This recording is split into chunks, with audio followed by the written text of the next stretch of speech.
Guys, welcome to my channel. And dahil matagal-tagal na nga din na nagsimula ang bakasyon ng summer break. Palagi lang tayo nandito sa bahay. Naisipan kong sumama sa mama ko na mangisda. Hindi naman siya parang yung very, very serious na ano.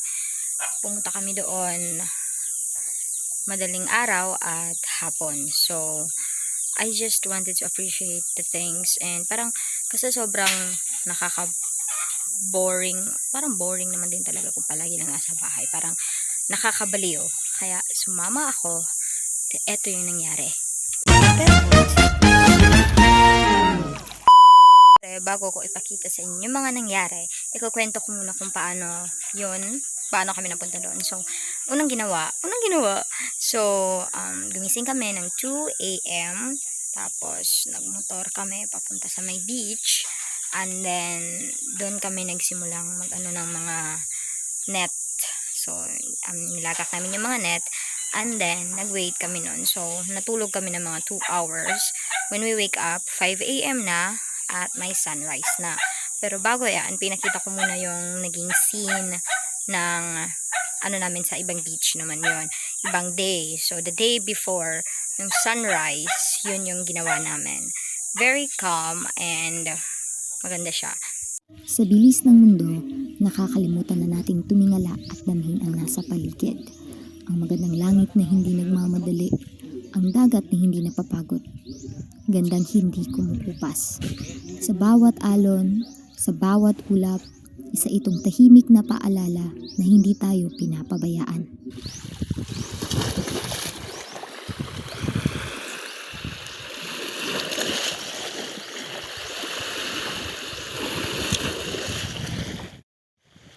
It's 4:45 in the morning na guys at usually makikita na sana natin ang pagsikat ng araw. Pero yung panahon kasi ngayon compared sa kahapon, mas maganda yung kahapon kaya kitang-kita natin yung napakagandang sunrise kahapon. And ngayon medyo may ulan kasi na paparating kaya medyo natatabunan yung lugar kung saan sisikat ng araw. Eto may araw na at maliwanag na hindi naman natuloy yun na umulan at super calm ng dagat ngayon kaya maganda, super calm, nakaka-relax.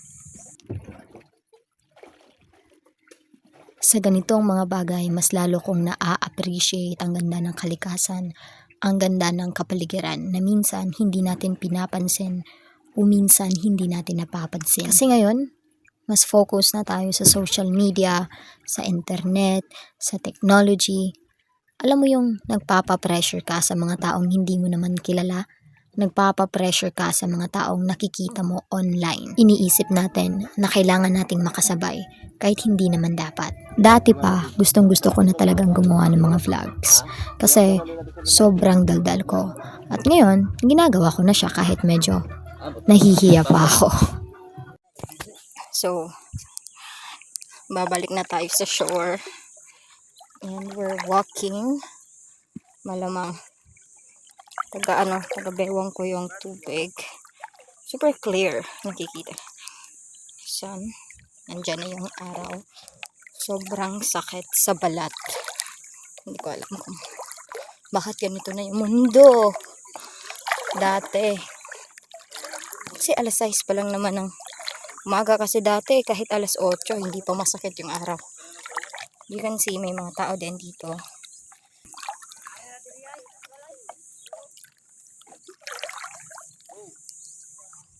Tao din doon. May tao dyan. Wala lang tayong magandang camera pero makikita nyo naman yan eh. Diba? Nagre-reflect talaga yung araw sa mukha ko. Oh, cringe! Nakaka-cringe magtagalog kung Bisaya ka. Pagpapatuloy natin to. Okay lang maging cringe.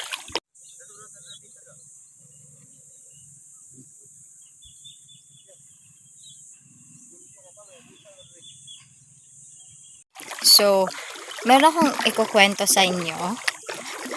Kagabi, pumunta kami dito. Nakita ko talaga yung Milky Way Galaxy sa kalangitan. Is kalangitan. I mean, hindi ko lang talaga siya kayang picture. Kaya naman, pero hindi siya nakikita sa cellphone kasi hindi naman maganda yung camera. Pero ang ganda niya. Kaya pala talaga sobrang familiar siya sa akin. Nag-research ako about it. Lapit na tayo na punta dito sa may mga buhangin talaga. Sobrang laki kasi ng na pag low tide niya. Actually, pa-high tide na nga to eh. Kahit yung nakikita nyo na may bangka dyan, maliit lang yung tubig dyan. Ito na. Wow.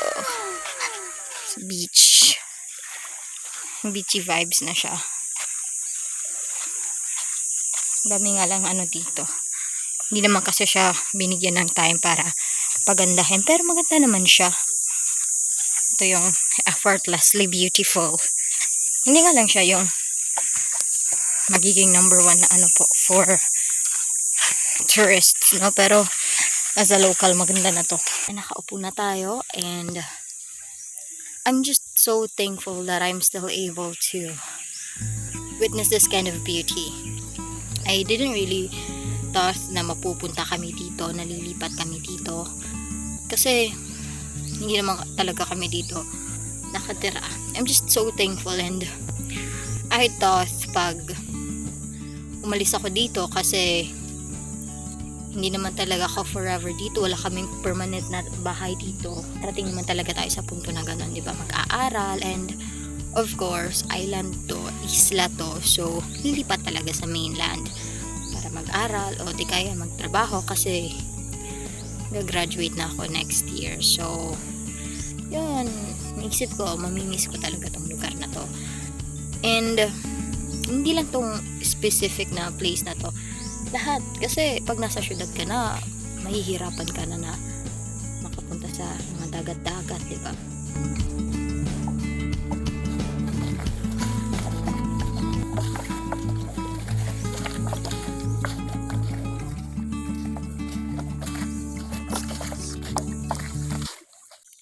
I've had a lot of realizations sa nangyari. And, sana naman bigyan din natin yung sarili natin na makapag-isip-isip. Hindi naman kailangan na pumunta sa beach or kung ano man. Yung bigyan mo lang ng time yung sarili mo na mag-isa ka and isipin mo yung mga bagay na dapat mong iniisip. Hindi naman yung mga problema. Yung mga bagay na, diba, maging ka naman, maging pensive ka for a while. For a while. Kasi, hindi ko alam. Basta, yun na yun. Dito na nga matatapos ang video. Thank you for watching. And sure ko medyo short lang yung duration ng video kasi I'm working on it pa. Hindi pa kasi ako ganun comfortable makipag-usap sa camera sa harap ng maraming tao. But I'm working on it and I'm looking forward to posting more videos in this channel. So, keep on watching, huh? And once again, thank you. Padayon lang sa kinabuhi.